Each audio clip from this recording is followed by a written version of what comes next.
Welcome back to the Even Journal, and we have a lot to talk about in this episode. The first thing, we're going to announce a partnership that we're really excited to talk about. And then we're going to have a conversation about cameras and privacy that we feel pretty strongly about. And in the end, to wrap everything up, we have a couple of updates regarding all these hackathons and events that we've been having in the past. So without further ado, let's get into it. Bond. James Bond.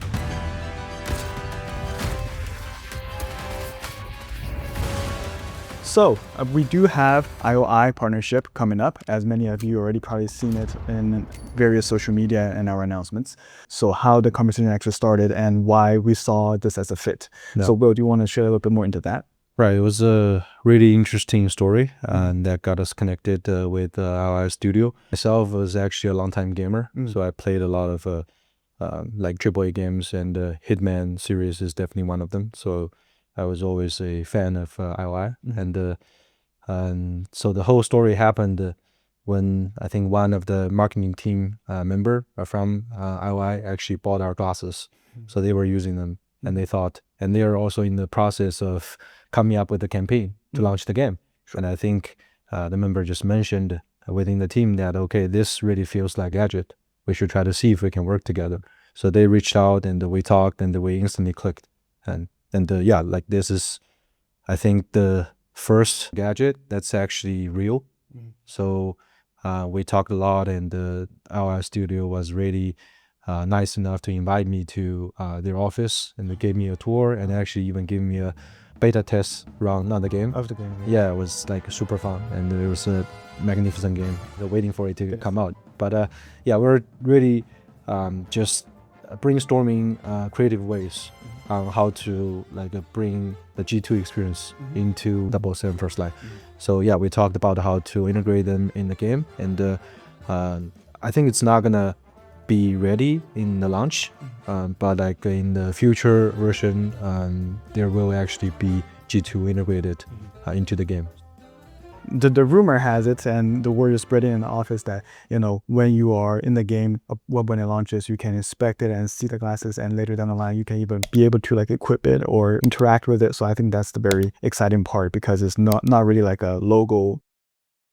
The other part of this is that I think we are stepping into a place where we are getting more integrated into all these different subcultures, right? So we're finding our ways to integrate with different peoples and their daily lives. Yeah, I think that's also a very interesting part, like building a smart glasses brand, because glasses or eyewears in itself is also a fashion category, right? It's a lifestyle category. So people don't only use it for the tech features.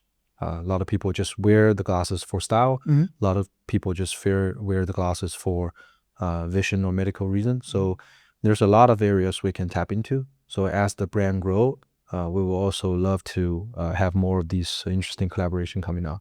And yeah, 007 IOI interaction collaboration is definitely just the start of it. Yeah. This perfectly segues into our next topic a little bit, because intuitively, when you're talking about a pair of agent glasses, ideally the pair of glasses doesn't have the camera pointing at whoever the agent is looking at, right? So it's not sleek enough. And I believe that in the past few weeks or even months, this discussion has been getting louder and louder. And so when we're thinking about what to put in a pair of smart glasses, a lot of companies do choose to integrate cameras as an essential part of their hardware. Financial Times recently have interviewed you regarding this topic, and you have left some pretty strong comments. So do you want to go a little bit deeper into them?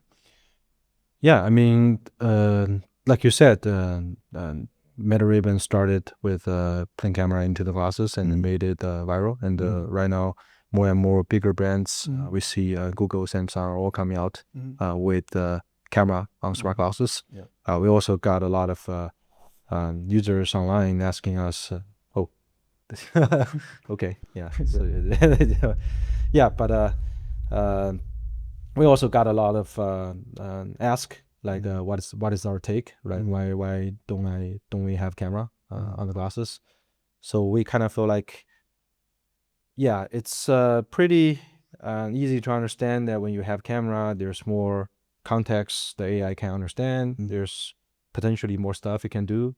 Yeah, like that actually throws me off a little bit. It's so heavy too. So yeah. So Yeah, it's definitely a lot of stuff a lot of more stuff you can do with the AI more proactively. I understand the context and everything. So the benefit is there. But then also what got me thinking is, are we already there yet? Right? The most important part is still around privacy.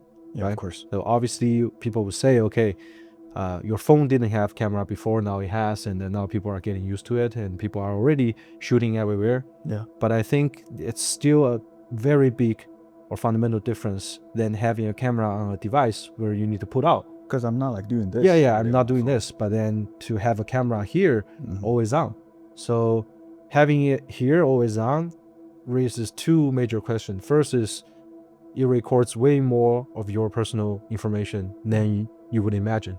Yeah. Like in your bedroom, Mhm. like when you're possibly just with your spouse, Mhm. right? In any private setting, With your kids. right? So with the kids or whatnot, right? So that's the first thing. And then the second thing is, even you say, okay, as a user, I'm okay, Mhm. right? I sign my privacy away. What gives you the right to sign the privacy of the people around you away? Because you're recording other people. Yes, because when you're wearing them, it's not pointing at you, it's pointing at other people. At the current stage, it's not the right way to do it. And we still feel this strongly, no matter how many big brands come out and they make the similar product, right? Like we said, there's going to be new product launching in this route, but we want to make sure people know that smart glasses is not defined as just camera glasses. There's also other route. Yeah. There's also a route that's more building around like personal like productivity and a more respectful for privacy and a more professional. Yeah. And we want people to know that's also smart glasses. Yeah, that's what we're standing for. So that concludes our little segments on cameras and privacies. And I do have a couple of things to wrap this episode off. We have recently concluded a lot of activities overseas, so AGI definitely is one of them. And you were there on spot and you gave your keynote. I saw the room was packed full and everybody was super excited to see Rich Miner as well as other speakers talk about the future of AI as well as AI hardware. Do you want to talk a little bit more about what people build and how was the vibe like that day? Yeah, it was actually like the vibe is really good, and people are really just hacking it out, and they're trying to make all kinds of crazy stuff happen. Yeah, I think it's at the perfect stage for people to really embrace a new ecosystem or hardware ecosystem, because like right now, the agentic coding way come out, and it makes people much capable on creating different applications. But like if you only are limited to creating apps on your phone or on your laptop, there's actually already so much stuff already created, right? So people actually also need to have a new form factor to unleash their creativity, right? And the smart glasses becomes the perfect platform. It's a blue scene, basically. Yeah, it's a blue sea, and also the use cases that you can do on here also is separated than what you can do on the phone, because on here it's more contextual, it's more real time, it's more helping you on focusing on what you're doing right now physically. Exactly. So that opens up a whole new category of what you can build, and that's what we're seeing there at AGI House and also at our recent development on Even Hub, that people are really just hacking it out in different ways that we could not expect. Right. Yeah. So I think that's really interesting to see. Speaking of all these apps, what was your favorite project on site that you saw? I saw a couple of ones that did pretty well with memory and stuff. Yeah, my personal favorite is actually a really interesting one. It's called Shitty. Yeah, Shitty. the name is playful. Oh yeah, but yeah, it's actually for music. Play music. You were able to just play music, and you see the notes or the other way around. So it was actually a really fun way of helping you learn instruments. And I think that's like that kind of thinking outside the box mindset is really powerful as well, because normally people always think about voice coming in as text, but now you're thinking about voice coming in as music notes. So I think that's as we keep pushing the boundaries, we're going to see more and more apps being created that are useful to specific groups of people, and I think they'll become a part of their essential experience when interacting with Even Hub or Even Radius as an app. Of course. And that's also why we see that a lot of these good ideas from Even Hub or developing on the glasses might start from a very small novelty, but it's actually something very, very practical. Yeah, so we definitely enjoy seeing the community innovation as well as development being made. So that's why we're going to host a couple of more, some in China and some overseas, and we just really want to go ahead and interact with our developer community and have this kind of enthusiasm being supported. It's about AGI House as well as all these hacking or hackathon activities. And I want to conclude this episode with a pretty big announcement and a UGC challenge that we're going to do in the near future. So it's called CodeInTheWild, and we really want to see all the creative ways you as a dev can bring yourself into while using Event Terminal. So integrating Event Terminal into your workflows. So how all these creative use cases are what the value at Event is. And we'll make sure that the rewards and incentivizations go along with that. Because we really want to see all the fun things that users are currently experiencing. So that's something that's coming around June 15th, 14th. So keep in touch with us via various social media, and we'll let you know as soon as the challenge comes out. Okay. Yeah, that's exciting to look forward to. Yeah.